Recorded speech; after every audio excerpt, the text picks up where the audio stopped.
Stop underestimating nature, respect it instead.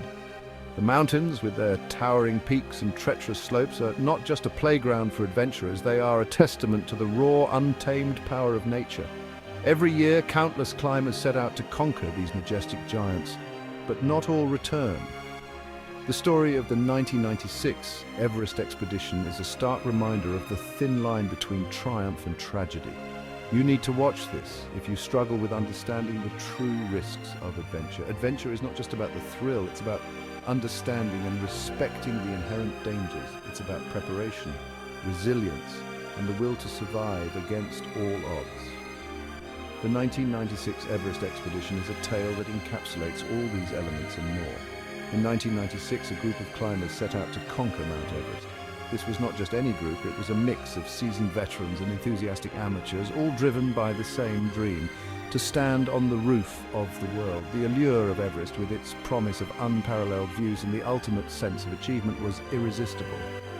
Among them were renowned guides like Rob Hall and experienced adventurers like Doug Hansen and Yasuko Namba. Rob Hall, a New Zealander, was a highly respected guide with several successful summits under his belt. Doug Hansen, a postal worker from Seattle, was making his second attempt after a failed bid the previous year.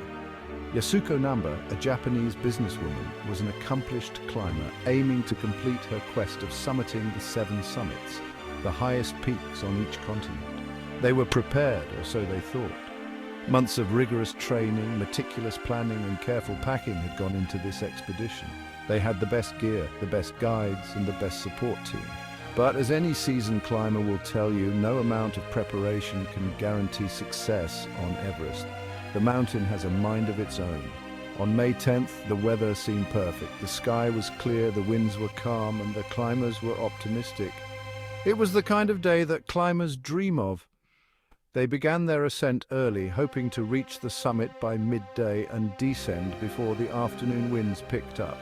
They began their ascent early, but delays and technical issues pushed their summit bid to a dangerous late hour, 2 p.m. The climb was more challenging than anticipated. Bottlenecks at key points, equipment malfunctions, and the sheer physical toll of the climb slowed them down. By the time they reached the summit, it was already late in the afternoon, a dangerous time to be at such high altitudes. Little did they know a storm was brewing. The weather on Everest is notoriously unpredictable. What started as a perfect day quickly turned into a nightmare. Dark clouds gathered, the wind picked up and the temperature began to drop. The climbers, exhausted from their ascent, now faced a grueling descent in rapidly deteriorating conditions. As they descended, the situation grew grim. The storm hit with full force, bringing with it blinding snow, gale-force winds, and bone-chilling cold. Visibility dropped to near zero, and the climbers were disoriented and exhausted. Every step was a battle against the elements. Temperatures plummeted, winds howled, and darkness fell. The once clear path down the mountain was now a treacherous maze of ice and snow. The climbers, already weakened by the altitude and the climb, were now fighting for their lives. Hypothermia set in, and the risk of frostbite was high. The situation was dire. The raging storm trapped many climbers, turning their descent into a fight for survival. Some climbers huddled together, trying to stay warm and wait out the storm.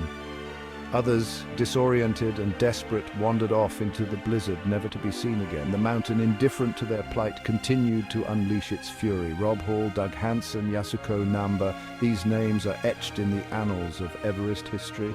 Rob Hall, despite his vast experience, was unable to descend in time. He stayed with Doug Hansen, who was too weak to continue, sacrificing his own chance of survival.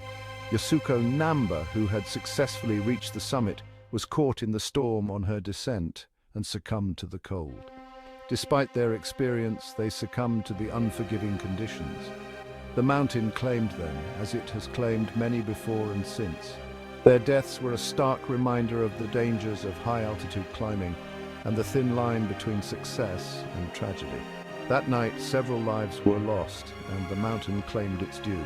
The rescue efforts were hampered by the storm, and many climbers were left to fend for themselves. Some were rescued the next day, but for others it was too late. The mountain had taken its toll. The tragedy of May 10th, 1996, forced the climbing community to rethink the way they approach Everest. The events of that day led to changes in climbing protocols, better weather forecasting, and improved communication systems. The lessons learned from that tragedy have made climbing Everest safer, but the risks remain.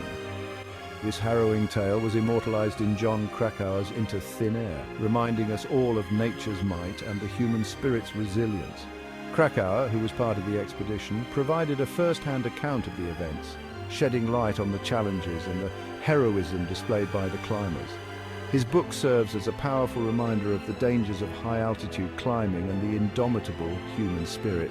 Everest is not just a mountain, it's a testament to the extremes of nature and the importance of preparation, respect, and humility. The mountain demands respect, and those who seek to conquer it must be prepared for the worst. The story of the 1996 expedition is a sobering reminder of the risks and the need for meticulous preparation. This story is a stark reminder. When facing the raw power of the earth, there's no room for error.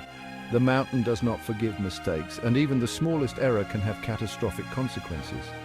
The climbers of the 1996 expedition paid the ultimate price for their dream, and their story serves as a cautionary tale for all who seek to follow in their footsteps. If you love adventure, respect it. Adventure is not just about the thrill, it's about understanding and respecting the inherent dangers. It's about preparation, resilience, and the will to survive against all odds. The 1996 Everest expedition is a tale that encapsulates all these elements and more. And never forget the lessons of those who came before you. The climbers of the 1996 expedition left behind a legacy of courage, determination, and resilience. Their story is a testament to the human spirit and a reminder of the importance of preparation, respect, and humility in the face of nature's might. As we continue to push the boundaries of exploration and adventure, let us remember their sacrifice and the lessons they taught us.